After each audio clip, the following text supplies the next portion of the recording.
Quando a gente vai falar de saúde, a gente tem uma tendência de pegar trabalho científico, de pegar isso, de pegar aquilo, de mostrar. E eu acho que a gente esquece um pouco do que a Bíblia fala sobre saúde. Então, de agora para frente, eu vou fazer o sermão direito, tá? A gente vai abrir a Bíblia. A gente vai ver o que a Bíblia fala para a gente sobre saúde. E a primeira coisa que eu quero dizer para você que está em casa ouvindo a gente, é que a Bíblia tem uma mensagem de saúde, mas o objetivo dessa mensagem de saúde não é simplesmente o fato de que você viva 5, 10 ou até 12 anos a mais, como algumas pesquisas científicas mostram. O objetivo da mensagem bíblica de saúde não é simplesmente que você viva 12 anos a mais nesse mundo de pecado. Isso é uma consequência natural da mensagem de saúde. Todo mundo aqui já está cansado de saber que já tem zilhões de trabalhos científicos mostrando que se você viver os 8 remédios naturais, se você se alimentar com uma alimentação natural, se você não comer comida industrializada, se você fizer exercício, você vai viver mais e você vai adoecer menos e você vai viver melhor. Isso aqui não é novidade para ninguém. Então até agora eu não cumpri minha promessa. Né? Posso até ter falado alguma outra uma coisa ou outra que você não sabia, mas de uma maneira geral a gente já sabe disso.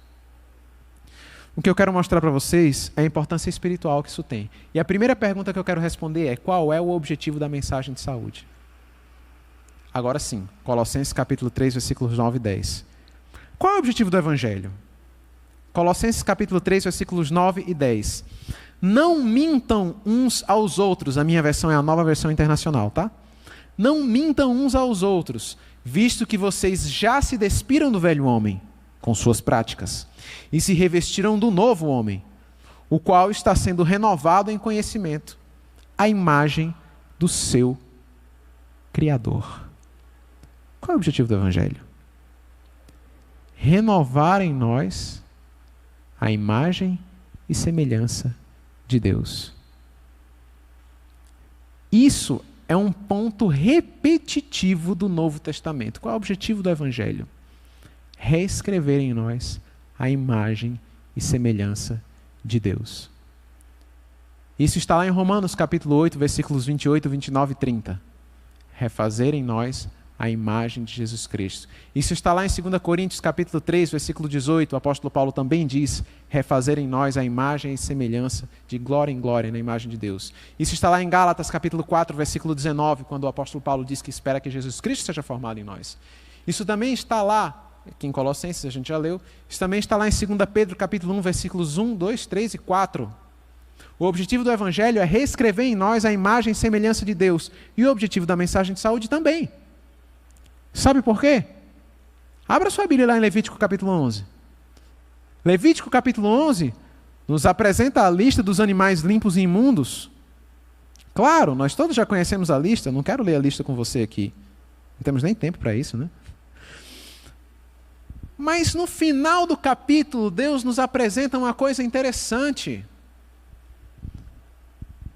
Em nenhum momento desse capítulo, Deus nos fala, nesse capítulo, ele fala em outros locais. Né? Ele fala em Deuteronômio capítulo 7, verso 15, ele fala em Êxodo capítulo 15, versículo 26. Mas nesse capítulo, Deus não fala que essas restrições alimentares dos animais impuros é para a gente ter mais saúde.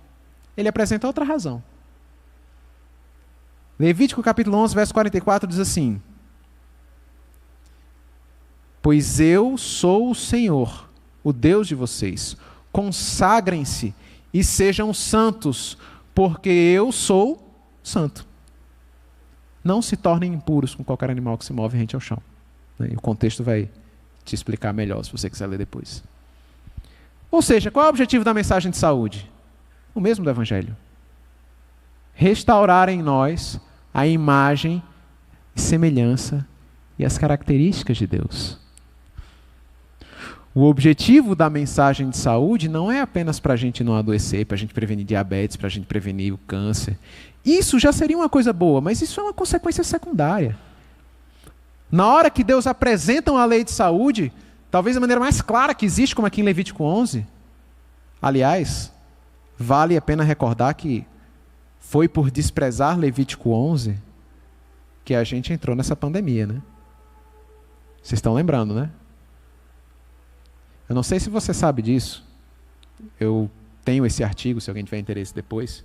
Se você der um Google, é fácil de achar hoje, todo mundo sabe. Em 2002, 2003, nós tivemos uma epidemia no Sudeste Asiático de uma doença chamada SARS, Síndrome Respiratória Aguda Grave. Vocês lembram disso? 2002, 2003. Não chegou a ser pandêmico, não como hoje, pelo menos, né? O Sudeste Asiático foi varrido, né? A gente teve alguns casos na América, acho que teve caso na Europa também. Quem se lembra aí pode me corrigir se eu estiver errado. O vírus do SARS chama SARS-CoV-1. Estão entendendo? SARS-CoV-1. O vírus do Covid é SARS-CoV-2. Os dois são beta-coronavírus. Né? Quando nós tivemos o SARS-CoV-1, as pessoas começaram a estudar, né? O que foi que aconteceu e tal. Em 2007, teve um microbiologista que escreveu um artigo super interessante, um artigo longo, de quase 30 páginas, publicado numa revista muito famosa de microbiologia internacional. E na conclusão do artigo, ele fala assim: o consumo de animais silvestres, consumo alimentar, né, de animais silvestres, no sudeste da China, é uma bomba relógio, pronta para explodir a qualquer momento. Ele escreveu isso em 2007. Eu tenho isso no meu celular aqui, se alguém quiser ver depois. Mas se você der um Google, eu não fui o primeiro a notar isso, outras pessoas já perceberam. Uma bomba relógio, prestes a explodir a qualquer momento. Foi o que aconteceu. Por quê? Porque nós desprezamos Levítico 11. No momento em que Deus nos dá talvez a mais clara orientação de saúde da Bíblia hebraica, ele não fala sobre a saúde, ele fala sobre santidade. Ele fala sobre recolocar em mim, ser humano, a imagem dele. E aí, necessariamente, nós somos levados ao Éden. Porque Gênesis 1, 26 diz o quê?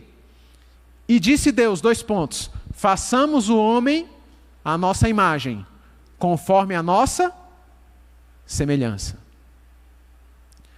Os estudiosos do hebraico, eu não sei muita coisa de hebraico, tá? Mas você pode pesquisar depois para ver, os estudiosos do hebraico sugerem que as palavras que são usadas nesse texto, elas sugerem que a semelhança com Deus não é apenas moral, mas ela implica uma semelhança física também. As palavras que são usadas e a forma como estão escritas sugerem, segundo estudiosos do hebraico, do Antigo Testamento, que existe também uma semelhança física. Lógico, não dá aqui para a gente sair especulando. Ah, Deus tem um corpo, Deus tem nariz, Deus respira, Deus tem unha, a unha dele cresce, ele precisa cortar. Não dá para a gente fazer esse nível de especulação. Mas uma coisa é certa. Para nós que acreditamos que a Bíblia é inspirada, as palavras não estão ali por acaso. A gente acredita na intencionalidade do texto bíblico. A gente acredita que a pessoa que escreveu foi usada pelo Espírito Santo e talvez a escrita não seja perfeita, não necessariamente. Mas as palavras estão ali por alguma razão, seja ela qual for. Deus cria o homem à sua imagem e semelhança, coloca o homem no Éden, e aí Deus cria dispositivos para que o homem seja a sua imagem e semelhança. Quer ver? Você que já frequentou a igreja adventista outras vezes, já deve ter ouvido isso. Você aí, irmão de casa, talvez já tenha vindo aqui, ou você que é adventista há muito tempo, com certeza já ouviu essa conversa. Ah, as coisas que Deus criou no Éden, o inimigo quer destruir, porque foram criadas no Éden. O inimigo quer destruir o casamento, porque o casamento foi criado no Éden. O inimigo quer destruir o trabalho, porque o trabalho foi criado no Éden. O inimigo quer destruir o sábado, porque o sábado foi criado no Éden. Veja, o problema não é ter sido criado no Éden.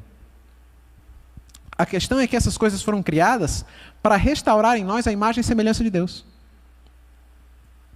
E é isso que Satanás deseja destruir. Ele não deseja que nós sejamos refeitos à imagem e semelhança de Deus. Então ele ataca as coisas que foram criadas no Éden. Pare para pensar. O que foi criado no Éden? O casamento, o sábado, o trabalho, a alimentação saudável,